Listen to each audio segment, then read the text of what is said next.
Hi everyone, my name is Maggie, and I am here just to journal about my experience with the GAPS diet. A little bit about it is it's called the Gut and Psychology Syndrome diet, and it's for various reasons. For me personally, I'm doing it because I believe I have leaky gut syndrome. A couple of months ago, I was diagnosed with hypothyroidism and bacterial infections in the gut, yeast infections in the gut, and malnutrition. I was deficient in a lot of different vitamins and nutrients. Um, my naturopath had me working with her doing a um, diet and supplement um, protocol. And after a month, it stopped getting any better. I was doing really well for a little while, and then something would happen and I would get stressed out, or I would accidentally eat the wrong thing, and I never really got any better after those first few weeks.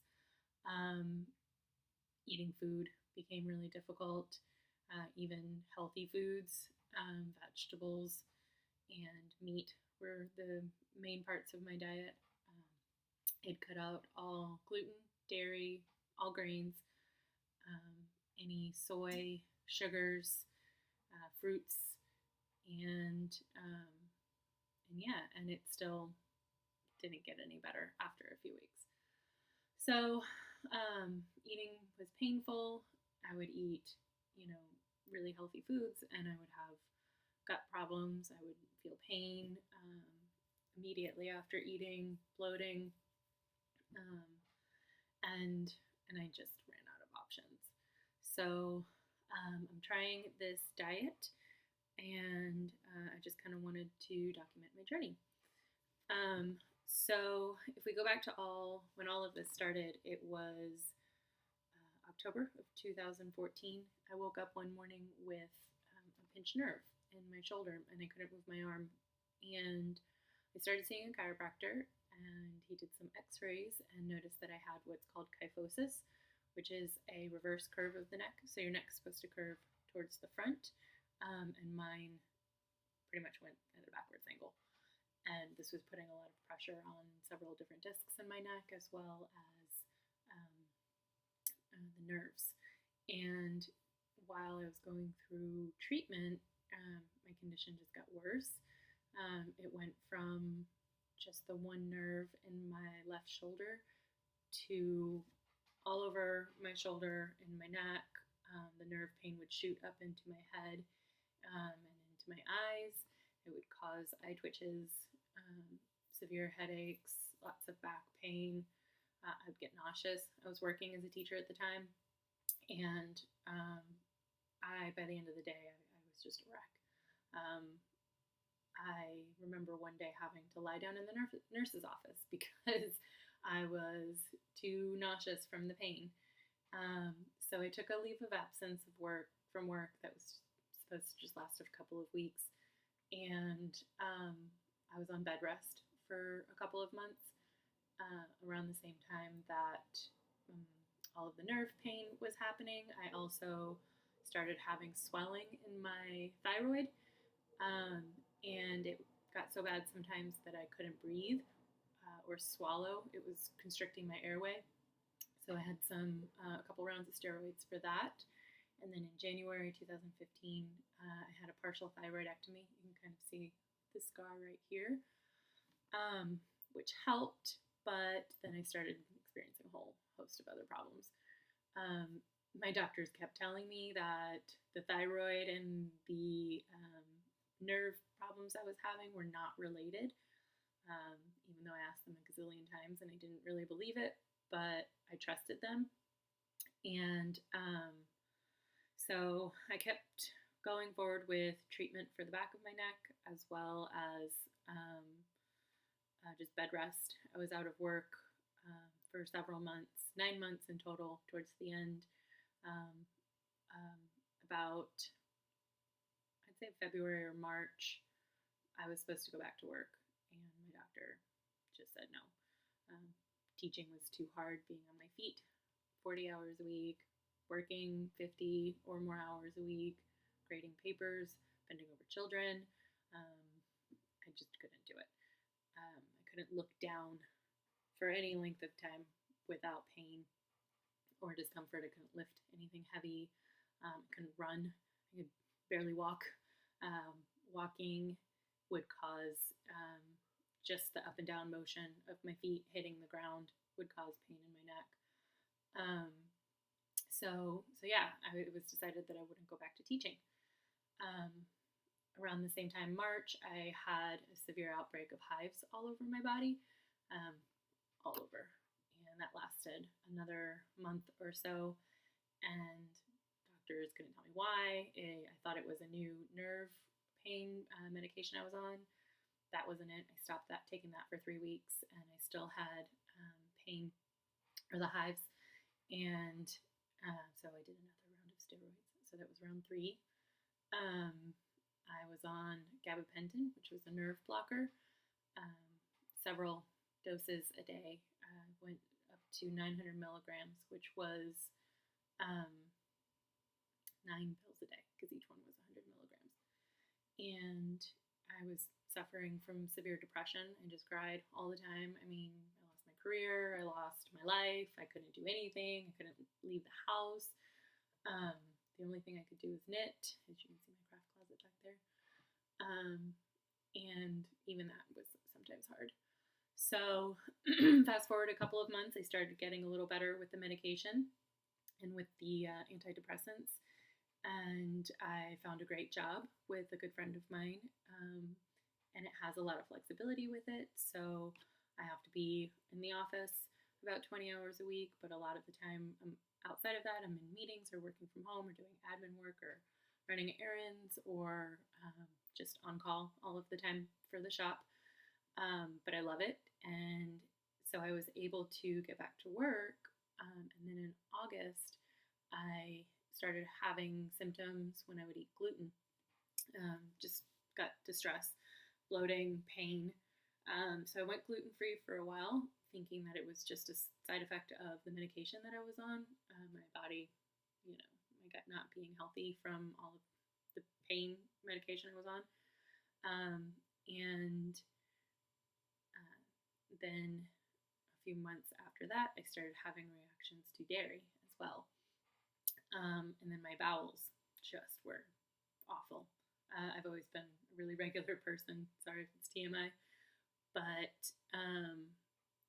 yeah, I was no longer regular. I just couldn't digest anything anymore. And in January, I started getting sick with food poisoning a lot. And I didn't think anything of it. I thought, okay, I have food poisoning. And the second time I got food poisoning, I was nauseous for a week straight. And I couldn't keep any food down. And it was just awful. So that's when I saw a naturopath. And we did the blood work and found out I was severely malnourished and that I had all of these infections and hypothyroidism, even though I had gotten all of these tests by my doctor. The medical test for hypothyroidism is widely debated as to whether it's accurate. Their normal range was not normal for me. I still had all of the symptoms. And so getting tested by a naturopath, it was very evident that what was normal for my doctor's standards is not normal for me. And then, of course, all of the infections came along with it and everything. And, we don't know which came first. Hypothyroidism can cause the infections that I've been experiencing or vice versa. So I started looking into my health history, or just remembering my health history, and I realized that it all started not in October of 2014, but actually when I was 21, which was 14 years ago. And I had a staph infection, and I got put on rounds and rounds of antibiotics, really strong antibiotics. And then I was on birth control for several years, which causes infections in the gut. And then I had more antibiotics because of sinus infections with allergies. I think I had 6 sinus infections in 1 year. And then I started teaching when I was 27 and got sick the first couple of months. I had bronchitis 3 times within the first year of me teaching preschool. So, snotty little kids. I loved them, but I got sick. And so lots more antibiotics. And then this last year, like I said, I had 3 rounds of steroids. So all of the antibiotics, all of the birth control for several years, and then all of the steroids over the last year. So when I thought it was my thyroid causing all of the problems, I realized it was my gut. And it's very possible that my gut caused my thyroid issues first. When I was 30, I started gaining weight and getting severely fatigued. And I thought it was just because I had started teaching elementary school full time, and I just graduated school and started teaching.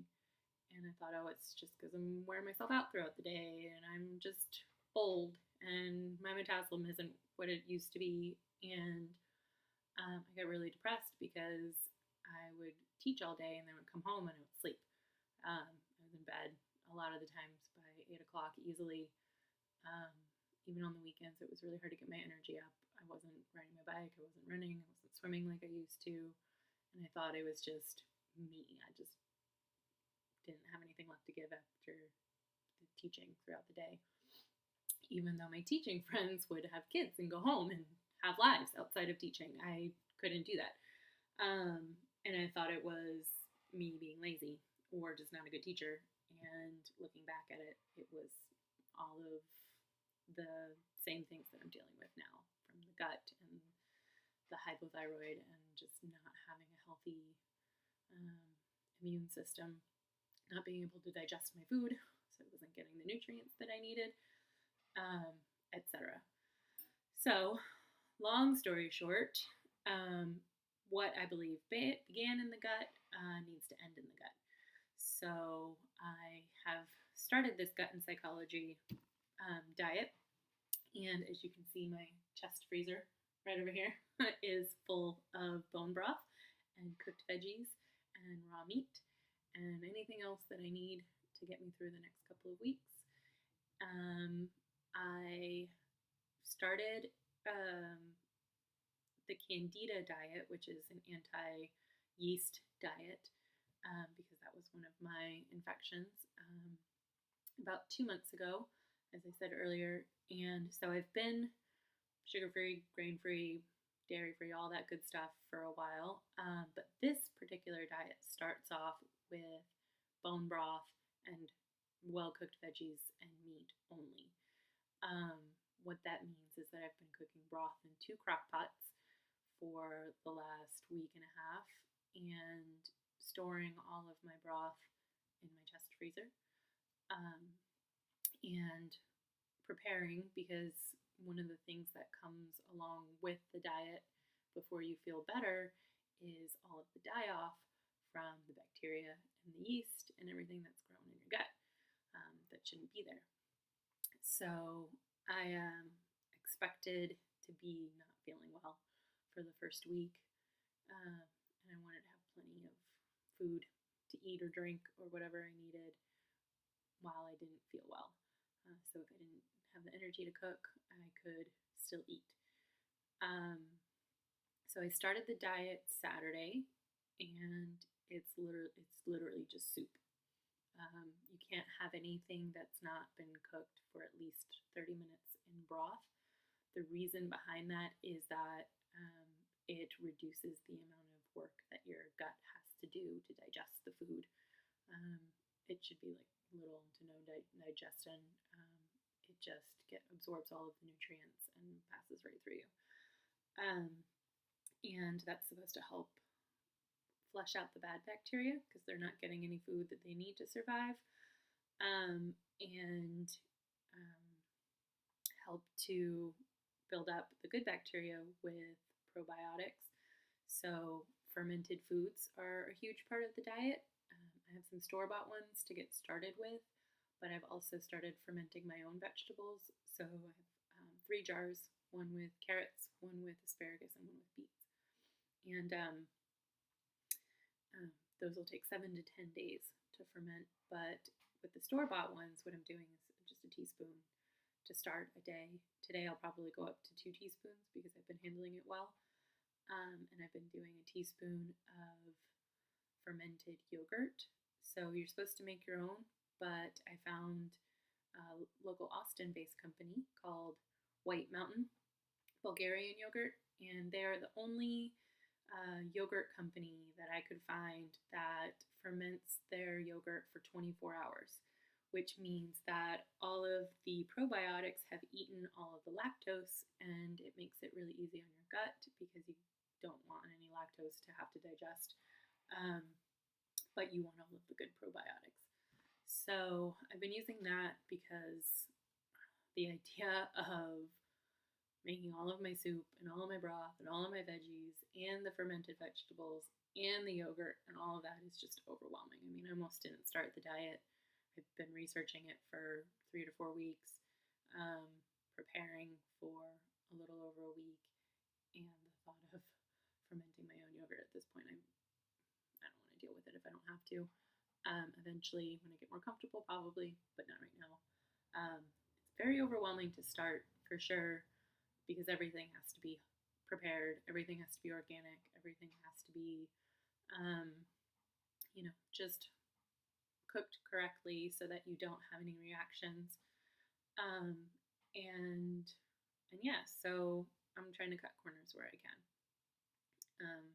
without hurting my body. And so the yogurt and the fermented foods add back in the good bacteria, which then populates throughout your gut and starts healing your gut wall. Because when you don't have good bacteria on your gut wall, then that breaks down and causes leaky gut syndrome, which I'll fly away over here, which allows your toxins that you're supposed to be eliminating to instead seep into your bloodstream.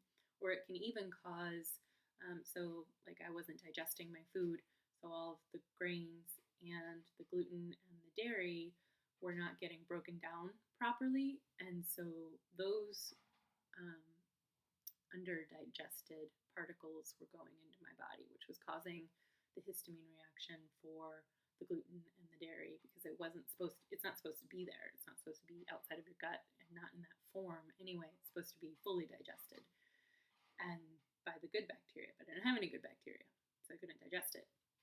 So anyway, the diet started on Saturday. I didn't really feel very well. I just kind of feel like a cold, sinusy, headachy. My neck started hurting again, which it hasn't done in a while. Saturday and Sunday were pretty rough, so I didn't really do much. I just took it easy, relaxed. I had a little bit of energy to knit last night, and I'm feeling better today. I have been using clay to shower with. It's supposed to help draw out some of the toxins, and lots of water, lots of bone broth, and yeah, so today is a little bit better. Still just taking it easy, trying not to get discouraged. You want to see immediate results and you don't, and it's hard. I have a yeast infection in my mouth. I don't know if you can see, my tongue is really white. It's not supposed to be that color. I've had that for about a month, and I was hoping that would go away in the first couple of days, but it's actually gotten worse.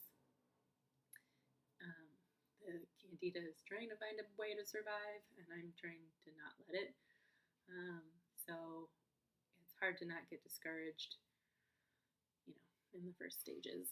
but I have a great support system. I have great friends and a great boyfriend and a great job, and I haven't been seeing the naturopath that I saw a couple months ago because she just wanted to throw supplements at me every time that I complained or had a setback or anything. She just wanted more supplements, and I was taking like 30 supplements in a day, and that's just ridiculous. Like, my body, if it's not healing, it's not going to absorb any of the things that I put in it anyway. So I found an acupuncturist who was also an herbologist, and just all around amazing. Was recommended to me by a friend who's had similar gut issues, and I was really excited about our first treatment together. So I'll be seeing her along with this diet. So I'm in stage 1. There's 6 stages. And stage 1 is just veggies and meat until you start eliminating normally. And then you move on to the next stage. What you do is you add in one ingredient at a time, and they tell you which ingredients to add in based on how they affect your gut. So the least harsh ingredients you add in first. So stage 2, it's organic egg yolks, not the whites, just the yolks, uncooked. You put them into your broth after it's cooled a little bit and mix it into the soup. Then you can start taking some of the broth away when you're eating your breakfast or lunch. Instead of a big soupy broth, you can just do the veggies and the meat with a cup of broth on the side. So it's more of the foods and less of the broth. You're increasing, I'm reading as I'm talking, you start increasing the amount of fermented juices. So you're not eating the foods just yet, just the juices and the amount of yogurt that you have. And the point of doing each of these individually is that you can tell if your body, 1, is reacting to it and you need to stop eating it, or 2, if it's not reacting to it, then you continue on. This helps identify any irritants for your gut. And then once you get through the introduction diet, then you go to the full diet, which is similar to the one that I've been on for the last 2 months, so I know I can do it. But it's supposed to help just flush all the bad stuff out, repopulate the good stuff, and just give your gut a break. I mean, I couldn't digest the food that I was eating before anyway, and so this stuff is so well cooked and broken down that my body will easily absorb the nutrients. And bone broth is really high in a lot of nutrients, which kind of sucks for somebody who was a vegetarian for 5 years. But, if it gets me where I need to go, then I'm willing to do it for a short period of time. I have definitely had to thank the animals for their sacrifice and try to get over my guilt for eating all of this meat and broth. But if it's going to make me better in the long run, it's worth it. So,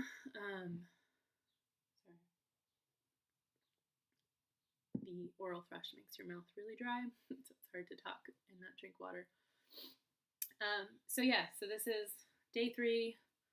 That's the history of everything that I've been through. If you have any questions, don't hesitate to ask me. I'm going to try to do these at least once a week through the process to see how it's going and just kind of get my thoughts out. Writing journals has not been working lately. It's just the same thing over and over again. So if I'm feeling like I'm actually talking to somebody, I might actually say something useful. So that's it. Thank you for watching, and I hope to be back in a week.